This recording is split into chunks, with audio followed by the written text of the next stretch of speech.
witness. Now pause, just for a breath. Let the silence you feel become your teacher. Believe it or not, when he doesn't call or message you, something deeper is occurring than just a missed conversation. Something that most people overlook, not because they are naive, but because they have been conditioned to listen only to sound and not to silence. Yet in life, what is not said often carries more weight than what is. A moment of silence can echo louder in the heart than 1,000 words. And in that silence, if you learn to sit quietly and listen, not to your fears, but to your awareness, you may discover a form of truth that is not filtered through another person's behavior, but illuminated through your own self-mastery. There is a story of a woman, perhaps someone you know, or perhaps it is you. She meets someone, the connection feels promising. The first few exchanges are exciting, and her nervous system feels alive, stimulated. Days pass. One day there is no message. She waits. Another day, nothing. And in this absence, her body begins to whisper, then shout. Anxiety rises. Her thoughts race. Did I say something wrong? Did I come across as needy?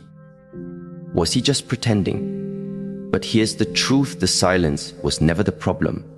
The storm is what she brought into the silence. This is the first step in understanding emotional gaps through presence. Silence is not emptiness. It's a space where all our unconscious patterns are revealed. The human nervous system is designed to seek connection. We are biologically wired to regulate emotion through relational cues. Eye contact, voice tone, a simple "I'm thinking of you." These are not just romantic gestures, they are regulatory mechanisms. When they are absent, the body reacts with tension. It enters a state of sympathetic activation, alertness, vigilance, a racing heart. But what many people misunderstand is this: your response to someone's silence reveals not just how much you care, but how much you rely on external signals to feel safe within yourself. Let's look at this more closely. In the absence of contact, your mind doesn't remain still. It creates stories. It fills the silence with interpretation. Neuroscience calls this the brain's default mode network, the part of your mind that activates during rest, engaging in self-referential thought. It loops, replays, imagines, and anticipates. And this is not random. It is built on your past, on previous wounds, on the models of attachment you formed, often in childhood. If someone important ignored you when you were small, if your emotional needs were dismissed or inconsistently met, then today, as an adult, a missed call can feel like abandonment, even betrayal. But awareness changes everything. When you begin to witness the story your mind writes, rather than being absorbed by it, you reclaim your power. This is presence. It is the discipline of sitting in silence, not as a victim of someone's absence, but as a student of your own emotional landscape. Many spiritual and contemplative traditions speak of this, the inner stillness, where you no longer chase validation, where you no longer tremble in the unknown. It's a form of emotional sobriety, where you learn to feel the craving for connection without letting it master you. And in that space, the silence ceases to be threatening. It becomes instructive. There is an ancient Zen saying, when the archer misses the mark, he turns and looks for the fault within. But this isn't about self-blame. It's about self-reflection. When he doesn't message, you are tempted to point outward. But growth occurs when you look inward. What was triggered in you? What expectation did you attach to? What insecurity asked to be seen? Not by him, but by you.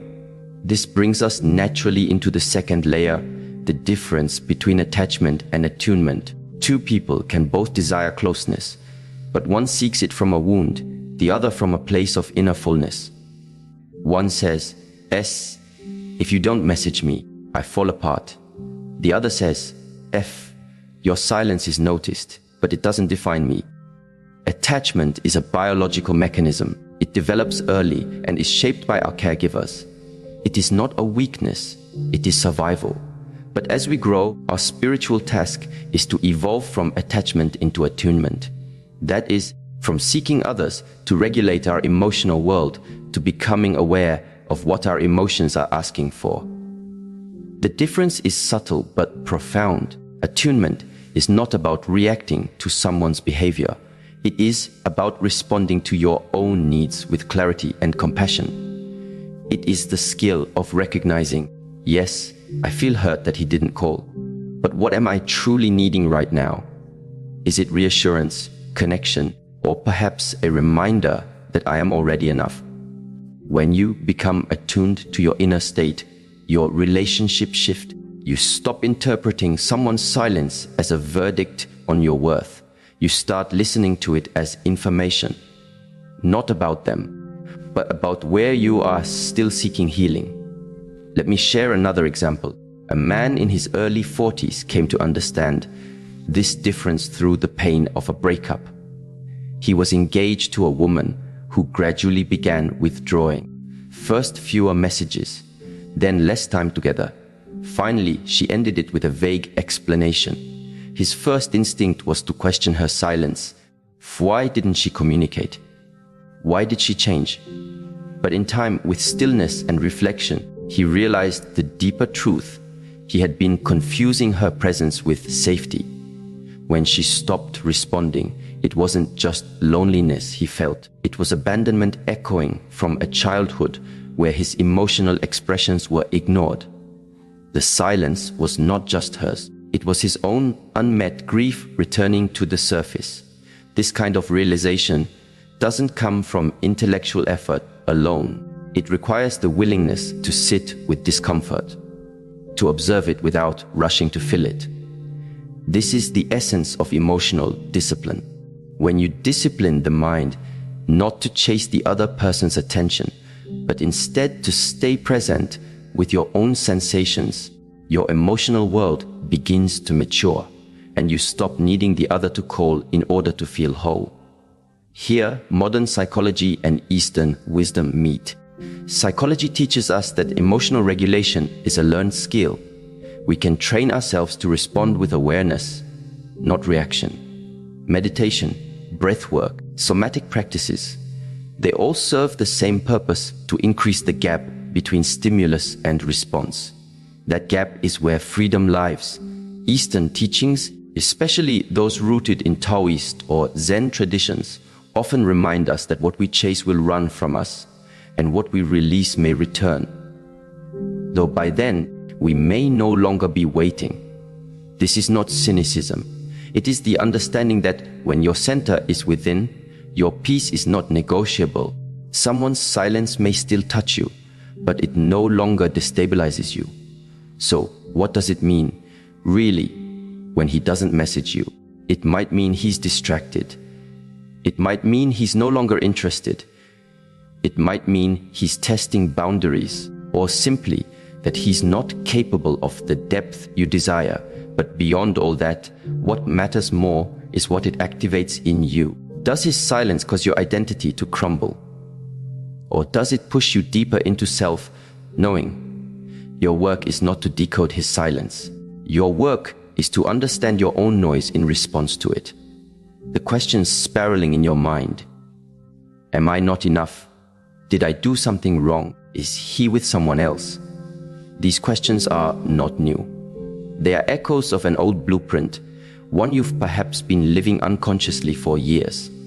And now, because someone didn't send a message, that blueprint lights up again. But this time you can respond differently. Instead of checking your phone for the 10th time, close your eyes. Feel the ache in your chest. Place a hand on your heart. Listen, not to him, but to you. Ask gently, what part of me is hurting right now? What part of me is still waiting to be loved, not by another, but by the one who sees me every day in the mirror? There is no greater gift than using the silence of others as a path to hear your own soul more clearly. If someone's absence can bring you back to presence, then even that pain was not wasted. And if someone's silence becomes the space where you meet yourself with more tenderness, then that absence was never emptiness. It was grace in disguise. We live in a world addicted to signals, to constant reminders that we exist, that we are wanted. But the deeper journey is not to be wanted. It is to be whole, not to be reassured, but to be at peace, not to demand messages from others, but to become the messenger to your own heart. And so, next time the silence arrives, don't run, don't chase, don't beg for connection. Instead, become still, turn inward, observe what arises, and know that the one who has mastered their response to absence has already found a presence that no one else can give and no one can take away. Believe it or not, there is a moment in every relationship when the words stop, when the attention fades, and when you are left not with an explanation, but with a feeling, a quiet emptiness where once there was energy, a message left on read, a call not returned, a gaze that no longer lingers. And yet, if you pay close attention, even when words are absent, something deeper is still being communicated. Energy never lies. In daily life, we often rely on spoken words to navigate our relationships. We look for explanations, definitions, labels, something to hold on to. But behind all these expressions, there is a more subtle form of communication constantly at play: emotional energy. You can sense it when someone enters the room without saying anything. Their presence affects the air. You can feel when someone is open, when someone is closed, when someone is available, or when they've already left you emotionally. Even if they're still physically present, this sensitivity to energy isn't mystical. It is biological. It is rooted in your nervous system's ability to perceive cues of safety, danger, warmth, or withdrawal. The vagus nerve, a central element of the parasympathetic nervous system, plays a key role in this. It helps regulate your sense of calm and social connection. When you're in the presence of someone attuned to you, your heart rate settles, your muscles soften, you feel seen. But when that attunement vanishes, when their messages stop, when the tone changes, when they become distant, your body reacts. Your physiology begins to prepare for rejection, for uncertainty, for abandonment. This is not overreacting. It is the body's ancient wisdom trying to alert you that something is out of balance. And so, when someone stops calling you, it is not just an event. It is a shift in energetic investment. Their energy has changed.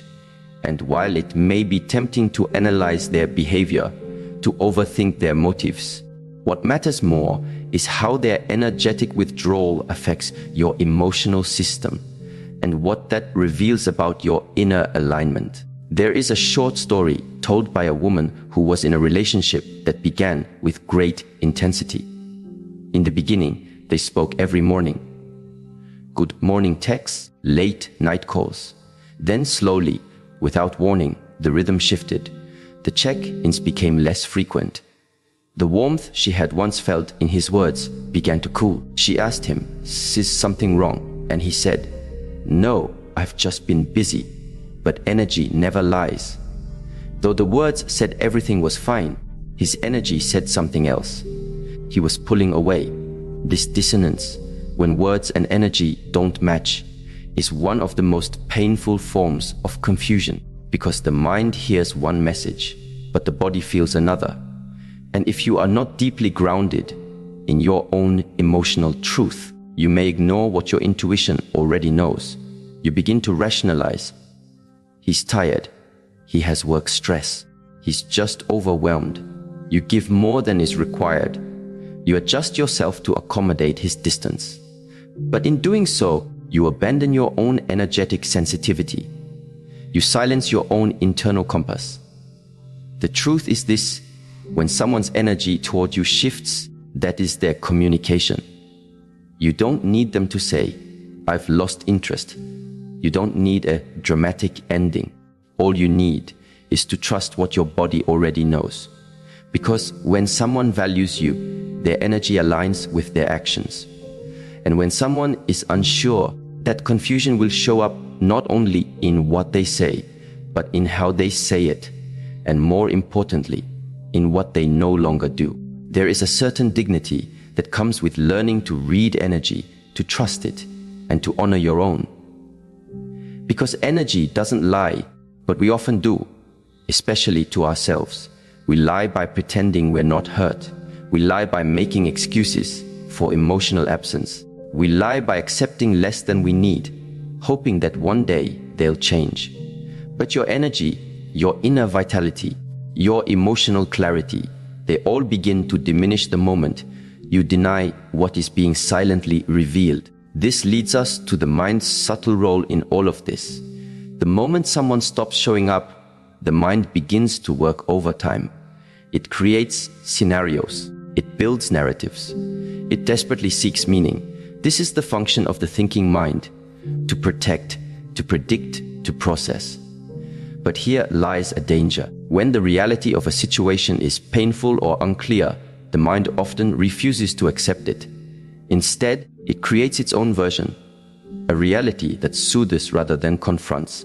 This is how expectations take root, not as hopes, but as illusions. We expect someone to care as much as we do. We expect them to communicate, to stay consistent, to reciprocate. And when they don't, we suffer, not because of what they did, but because we are unwilling to let go of what we expected them to do. There is a moment in every person's journey when they must choose between the comfort of fantasy and the clarity of truth. The mind will always choose fantasy first. It will replay the sweet moments. It will focus on potential. It will say, "But he said he cared, but he held me like he meant it." The mind doesn't want to feel pain. It wants resolution. And when that resolution doesn't come, it manufactures one, even if it's false. In neuroscience, this tendency is explained by the brain's negativity bias and its addiction to closure. We are wired to complete patterns. When something begins, the brain seeks an end.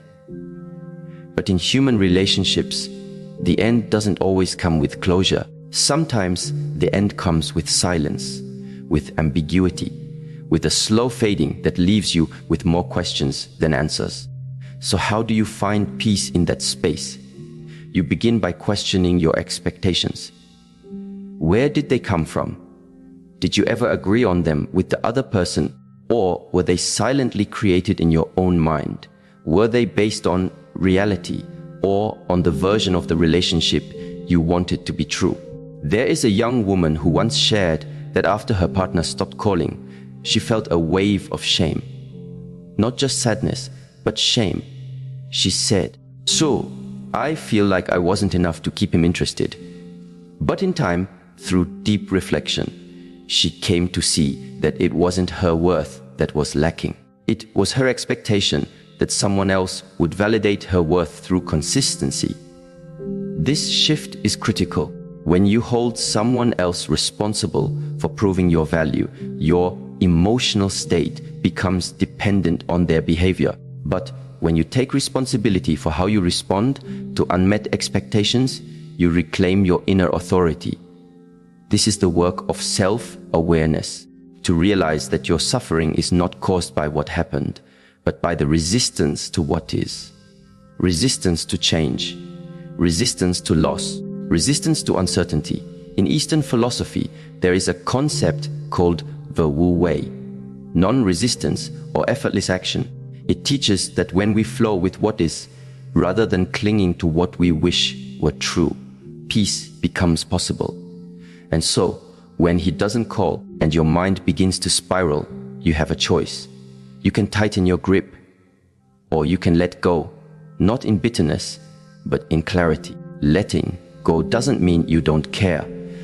It means you care enough about your peace to not be imprisoned by someone else's ambiguity. It means recognizing that when someone doesn't call, it may reflect where they are on their journey. Perhaps they're emotionally unavailable. Perhaps they're inconsistent. Perhaps they lack the maturity to communicate. But that is their path, not yours to fix, not yours to chase. There is a silent power in choosing to believe what someone's actions show, rather than what their words once said.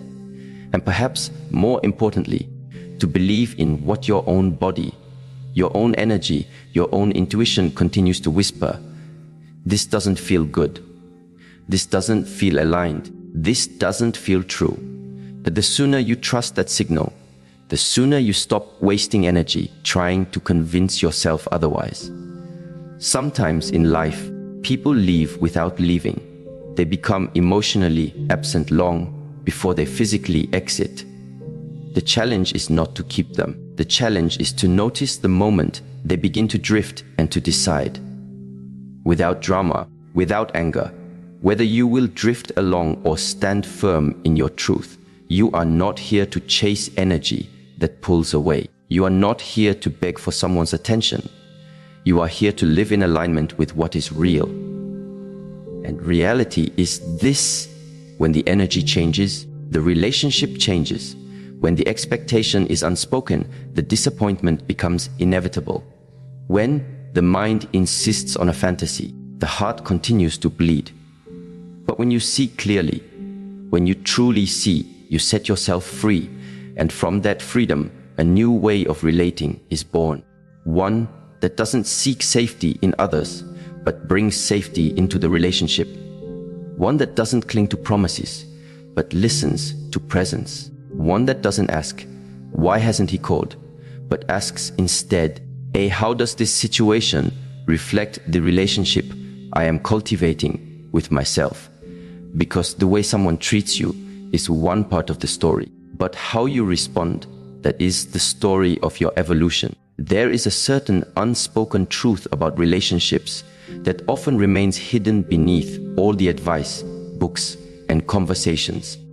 It is not about how to find the right person, or even how to make someone love you. The truth is this: what you tolerate is what you teach others to expect from you, and what you continue to accept becomes a silent instruction to the world about what you believe you deserve. When someone doesn't message you, when they pull away without explanation or consistency, and you continue to wait, to hope, to excuse, it's not always an act of love. Often, it is a quiet erosion of your own self-worth. But self-worth is not something that vanishes suddenly. It fades in degrees. It weakens not through dramatic betrayals, but through small, consistent acts of self-abandonment. A delay in your boundaries. A second chance you give too quickly. A silent night spent waiting for a message that never comes. Each time you remain quiet when your heart is speaking. Each time you shrink yourself to keep another close, your nervous system begins to normalize that pattern. And in that normalization, you no longer feel the violation. You only feel the longing. Modern science has shown how our brain and nervous system adapt to repeated emotional experiences. Through a process called neuroplasticity, the more often you tolerate a certain behavior, the more deeply your brain wires itself to accept it as normal. This is why, after a while, red flags no longer feel alarming. They feel familiar. The human body craves familiarity, even when familiarity is painful. A child raised in chaos often becomes an adult who finds calmness suspicious. A person raised with emotional inconsistency may feel excited by relationships that mirror unpredictability, not because it is joyful, but because it is recognizable. And what is recognizable becomes safe even when it isn't kind. So when someone doesn't call you for days and you excuse it as independence, when they come and go and you interpret it as mystery, when they give you breadcrumbs and you turn them into a feast, that is not love. That is a nervous system trained to chase validation. But you are not powerless in this pattern. You are not bound to repeat what once conditioned you. Your nervous system can be rewired. Your emotional baseline can be reset. And it begins not with trying to change them, but with learning to observe your own tolerance, what you endure, what you accept, what you silence. There's a woman who once stayed in a relationship with a man who gave her just enough to keep her from leaving, but never enough to make her feel truly loved. She told herself stories. He's not good with emotions. He's just stressed. He needs time. Months became years. Her friends watched. Her family questioned, but she stayed. Not because she was weak, but because she had built her identity around waiting. Then one day, he stopped calling completely. No closure, no explanation, just silence. And in that silence, something inside her finally broke, but not in the way you might think. It wasn't a breakdown, it was a breakthrough. She didn't cry, she didn't beg, she didn't chase. She simply sat in the discomfort and whispered to herself, "I've had enough." It wasn't a loud moment, it wasn't dramatic, it was a quiet decision. A return to her own body, her own breath, her own worth. And in the days that followed, something extraordinary began to happen. She no longer waited for messages. She no longer rehearsed conversations in her mind. She no longer looked at her phone with anxiety because she had stopped outsourcing her peace. What changed? Her vibration. You see, self-worth isn't just a concept, it's a frequency. It's an energy you carry in your posture, your silence, your standards. People can feel it before you speak. You teach people how to treat you not by what you say, but by what you allow. Your boundaries are not just lines, they are signals. They announce to the world, this is how I expect to be seen. This is how I deserve to be loved. And when your inner vibration is rooted in unworthiness, you attract lessons, not partners. You attract situations that challenge you to rise. You will continue to meet people who mirror your unresolved patterns until you finally choose to elevate the way you treat yourself. One of the most powerful principles in both Eastern philosophy and modern psychology is that your inner world determines your outer reality. If you want others to see your value, you must first see it yourself. If you want them to respect your time, you must stop offering it to those who misuse it. If you want love that is deep and steady, you must stop tolerating love that is shallow and inconsistent.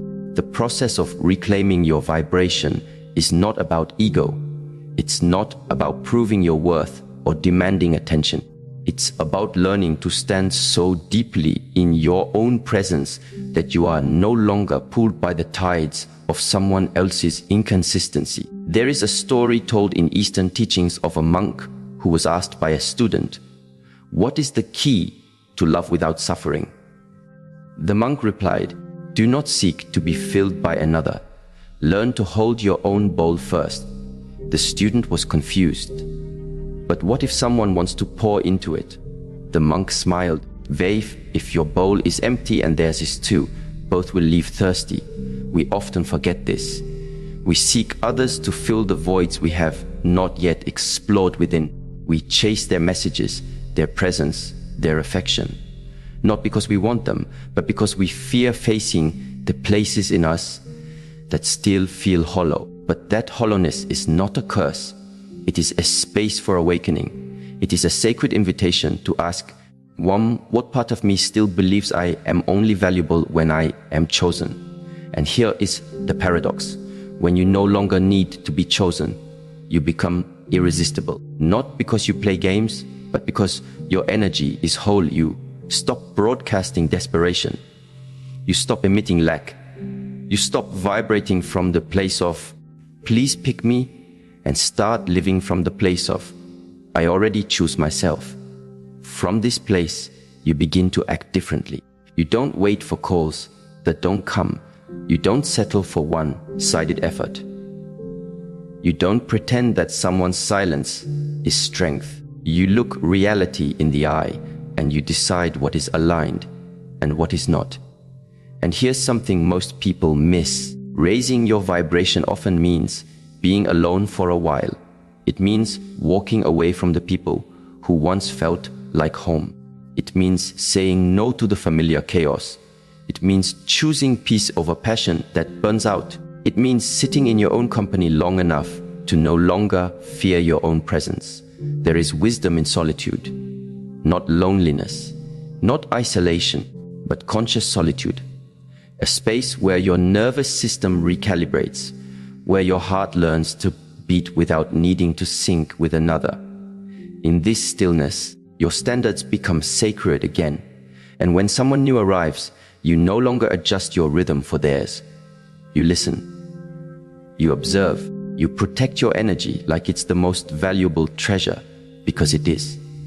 People often say, I just want to be loved. But few ask, am I loving myself in the way I want others to love me? Am I respecting my time? Am I nourishing my body? Am I listening to my intuition? Am I honoring my needs? Because love isn't something you receive. It's something you practice. And the way you love yourself sets the blueprint for all your relationships. So when someone disappears, when their messages fade, when their attention wanes, the question is not, why did they stop? The deeper question is, why did I start abandoning myself to keep them close? Self-worth is not a destination. It is a daily practice. It is a moment-to-moment commitment to stay loyal to your needs, to your truth, to your vibration. It is a refusal to be emotionally underfaved in the name of potential. It is the courage to walk away when your spirit is starving. And sometimes the most loving thing you can do is to stop explaining yourself, to stop proving your value, to stop shrinking your expectations. Sometimes the most powerful act of self-love is to sit in the silence and whisper to yourself, I deserve more than this. Because you do. And the moment you believe that, not from the mind, but from the body, from the breath, from the soul, that is the moment your energy begins to change. That is the moment the world begins to respond differently. That is the moment you stop attracting lessons and begin attracting love. True love, not the kind that flickers, not the kind that disappears without warning, not the kind that needs constant chasing, but the kind that recognizes your worth without needing to be convinced. But that love will not come until your vibration aligns with it, until your standards rise to meet your potential, until your nervous system learns to feel safe in presence rather than in pursuit. What you tolerate is not just about them, it's about you. And the day you decide to stop tolerating what drains you, what confuses you, what depletes you, that is the day you begin to radiate a different frequency. And those who cannot meet that frequency will fade, not because you're unworthy, but because you finally remembered that you never needed to settle to be loved. You only needed to return to yourself. There is a silence that arrives when someone you once thought was close begins to drift away. It doesn't always come with an argument or a final goodbye. It doesn't announce itself with loud words or dramatic scenes. Sometimes it arrives quietly through fewer messages, longer pauses between responses, or a sudden shift in tone that you can't quite explain. It is in these moments that the heart feels a certain confusion, a yearning to know why, a craving for closure. But not all endings arrive with clarity. Some come as redirections cloaked in rejection. When someone stops calling you, when their message is slow, when their attention fades, the initial instinct is to chase meaning. The mind asks, why? And this why is not innocent. It is urgent. It is loaded with personal history. It's a search not only for understanding, but for reassurance. The mind doesn't just want to know what happened. It wants to know that the loss wasn't because of something lacking in you. But what if the silence was not a punishment? What if it was guidance? There is a story of a woman who was deeply in love with someone who began withdrawing from her life without warning. In the beginning, they had conversations late into the night, laughter that echoed from room to room. a kind of intimacy that felt as though it could never fade. But slowly, she noticed the change. His responses came slower, his gaze became distant. She could feel him slipping away, yet when she asked, he offered no clear explanation. "Nothing is wrong," he said, but the truth was living in his distance. When he finally stopped communicating altogether, she fell into a spiral of self-blame. She replayed every word she'd ever said, every action, every choice. But eventually, after nights filled with tears and silence, she asked herself a different question. Not, why did he leave? But, what am I now being asked to see? This question changed her, not immediately, but gradually. It opened a new doorway, not to him, but to herself. In life, we tend to believe that rejection is a sign of failure. We interpret distance as deficiency, but sometimes what feels like rejection is not a door closing out of cruelty. It is a door closing to redirect us back to our inner home. In Eastern philosophy, there's a teaching that says, what leaves your life creates the space for something closer to your nature. That which is not in harmony with your path will eventually fall away, and when it does, the absence may hurt, but the pain is not meant to destroy, it is meant to awaken. Every person who turns away, every unanswered message, every phone that stops ringing, they all carry the potential to lead you to yourself.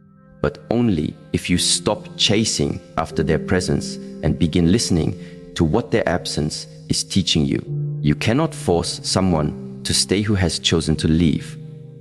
But you can choose to stay present with yourself. You can choose to learn, and perhaps more importantly, you can choose to trust that the space created by their absence is not empty. It is fertile. It is alive with potential. Rejection can feel like the end of something meaningful. But often, it is only the end of an illusion, of what you wanted something to be, rather than what it truly was. When you look back with clarity, you may find that what you were grieving wasn't just the person, but the story you created around them. We are all, in some way, story makers. When we meet someone and feel connection, the mind begins to weave a future. It stitches together hopes, images, and expectations.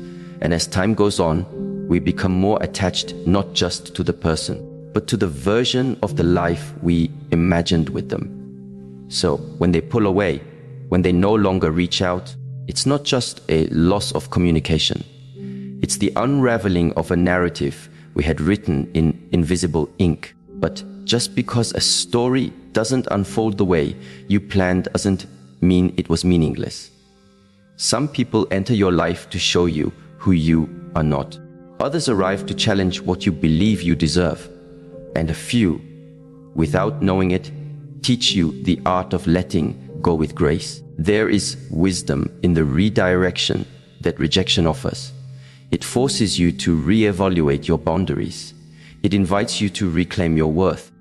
It demands that you stop placing your value in someone else's hands and start tending to the parts of you that still seek validation from the outside. A man once shared a quiet realization after the woman he loved stopped responding to him altogether. He said, "For weeks, I stared at my phone like it held the answer to my loneliness. Then, one morning, I looked in the mirror and realized it wasn't her silence that was hurting me. It was the way I was abandoning